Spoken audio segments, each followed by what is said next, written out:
누리엘 루비니 교수 이러면 닥터 둠이라고 해서 경제 자체를 좀 부정적인 시각에서 바라보는 그런 대표적인 경제학자라고 이야기할 수 있습니다.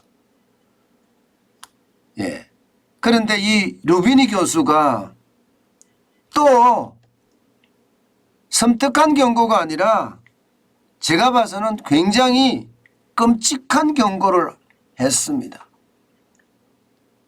사실 루비니 교수는요, IMF 외환위기도 맞추면서 그때도 계속해서 닥터 둠이라는 별명을 가지고 있을 정도로 부정적인 시각의 어떤 경제 전망을 계속 내놓기도 했거든요. 그런데 이번에 내놓은 부정적인 전망은요, 지금까지 그 어떠한 섬뜩한 경고보다가 가장 섬뜩한 경고다. 저는 이렇게 생각할 정도로 루비니 교수의 어떤 경고는요, 끔찍했습니다. 어떤 얘기나 이겁니다, 여러분.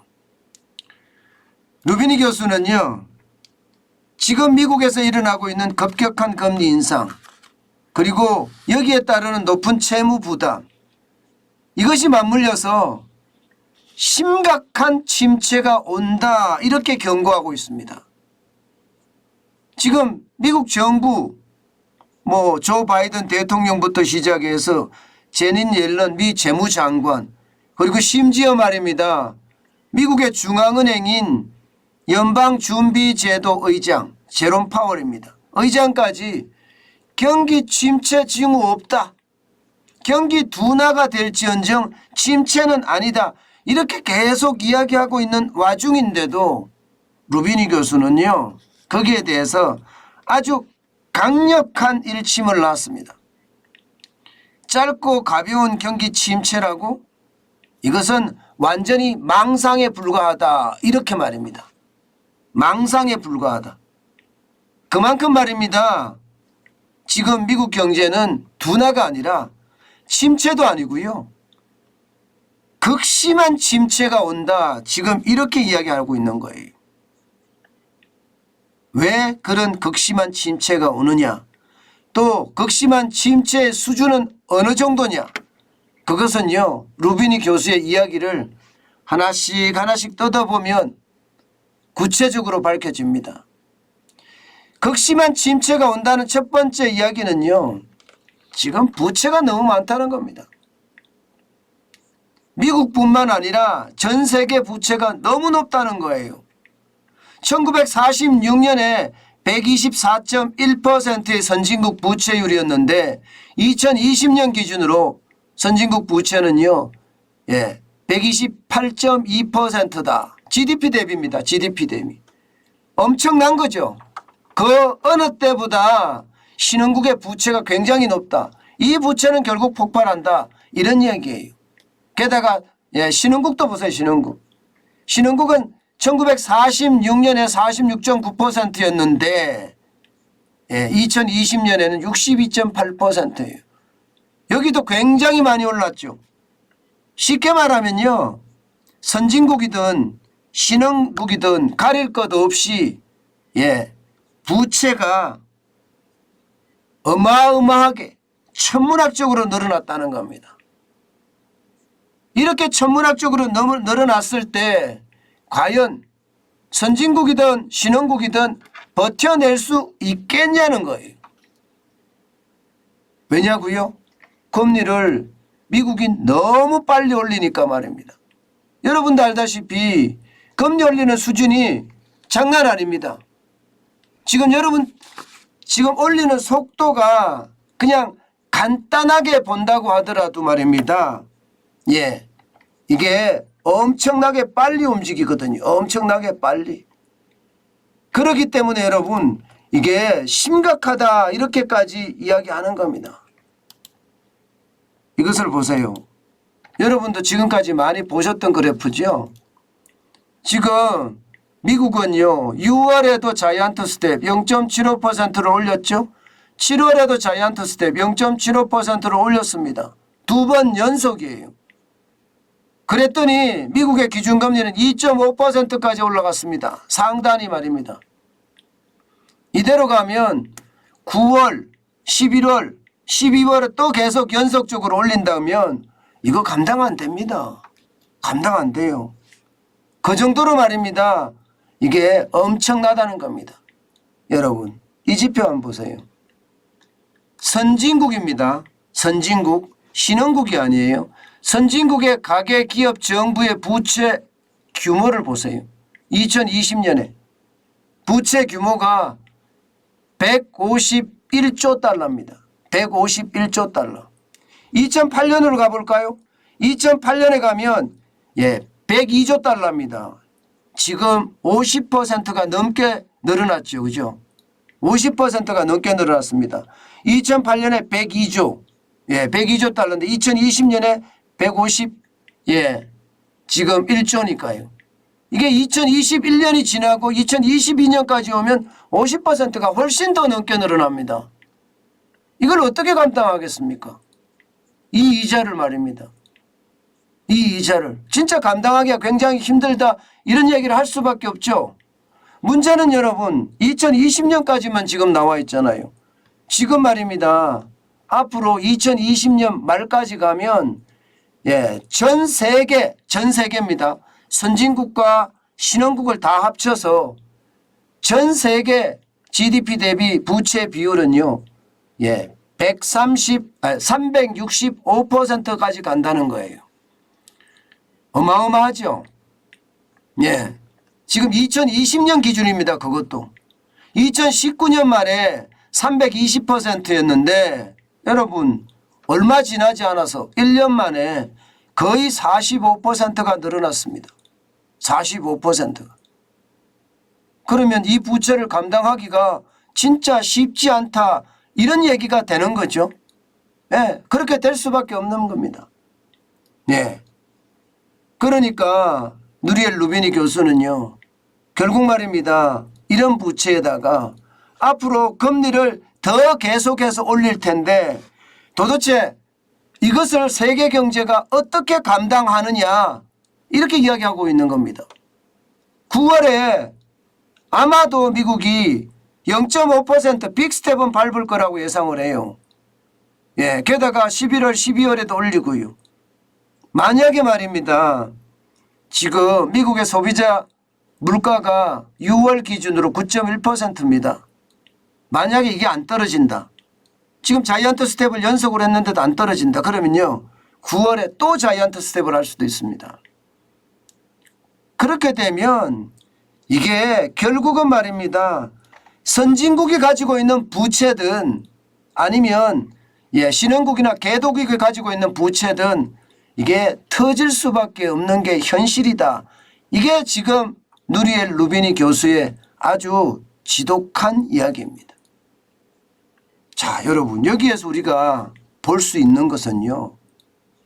볼 수 있는 것은 기본적으로는 스태그플레이션을 읽을 수가 있습니다. 스태그플레이션이라는 게 물가 폭등 말하는 거잖아요.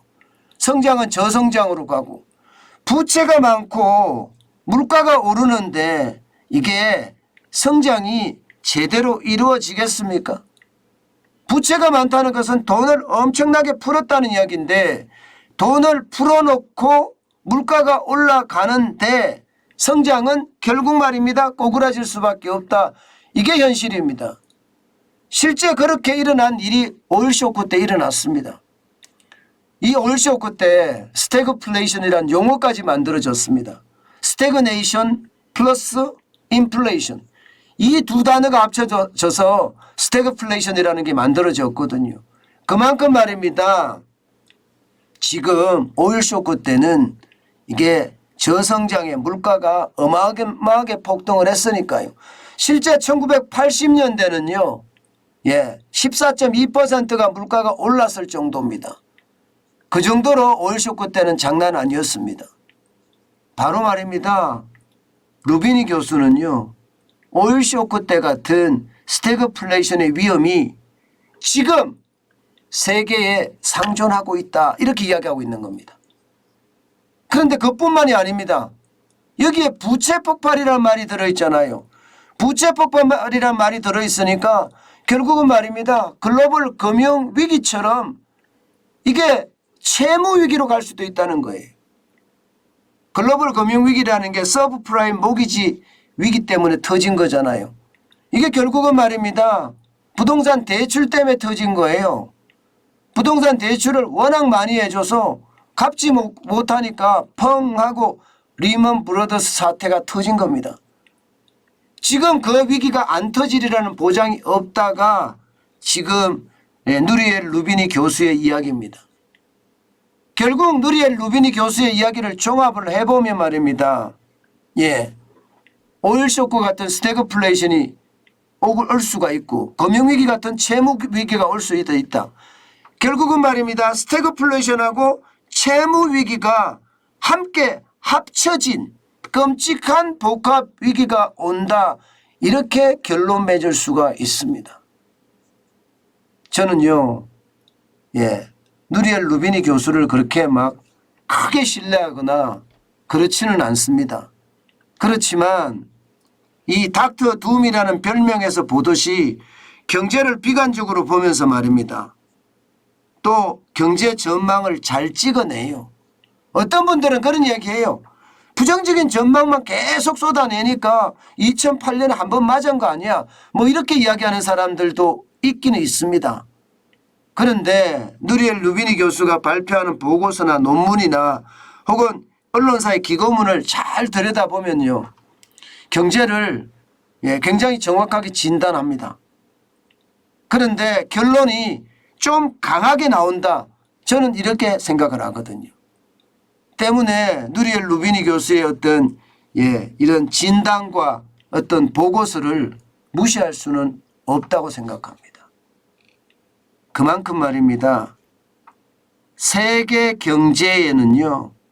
부채에 대한 부담이 엄청나게 크고요. 결국 이 부채의 부담은요. 금리 인상과 함께 전 세계의 채무 위기까지 몰고 오는 것은 아닌가 이런 생각을 할 수밖에 없습니다. 닥터 둠이라고 이야기하면서 이게 강한 메시지를 항상 남기는데요. 우리는 이때마다 어떤 이야기를 좀 해야 되냐면요. 한마디씩 말을 새겨가는 것. 이것은 우리가 잊지 말아야 될 것 같습니다. 특히 그 한마디씩 말을 새겨가는 것 중에 말입니다. 제가 가장 강력하게 느꼈던 것은요. 1970년대는 그리고 2008년에는 지금처럼 부채가 이렇게 많지는 않았다. 선진국이든 후진국이든 그 당시는 부채가 적었기 때문에 기업은 대출해서 쓸 수가 있었고요.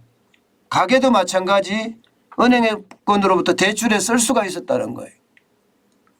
정부도 마찬가지 재정에 여유가 있으니까 뿌렸다 이거예요.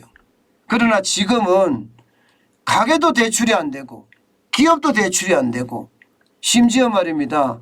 정부마저 뿌릴 돈이 없으니 결국 최악의 상황을 맞는 것은 아닌가 이렇게 이야기합니다. 이게 최악의 상황이라는 어떤 단어를 특정하지는 않았습니다. 그렇지만 이 문맥상이나 전체 이야기를 이렇게 되짚어 보면요. 대공황이 오는 것 아닌가 이렇게 짚을 수도 있습니다. 그만큼 말입니다. 지금 극심한 침체 온다는 것이 저는 절대 허투루 들어서는 안 된다고 생각을 합니다. 그래야지만요 우리가 대비할 수 있거든요. 긍정적인 것도 좋지만요. 이게 부정적인 이야기에도 아주 강력하게 그것도 좀 공격적으로 대비하는 것이 위기를요 더 빨리 이겨내는 방법이기도 합니다. 위기가 안 오면 그만큼 보수적으로 자산을 운용했으니까 돈에 대한 손실이 좀 더 저는 줄어든다고 생각을 하거든요. 때문에 말입니다. 평시라고 하더라도 우리는 위기감을 가지고 대응할 때 향후에 다가오는 위기에 대해서는요. 더 잘 방어할 수 있다는 사실 우리 한 번 더 마음속에 새겼으면 좋겠습니다.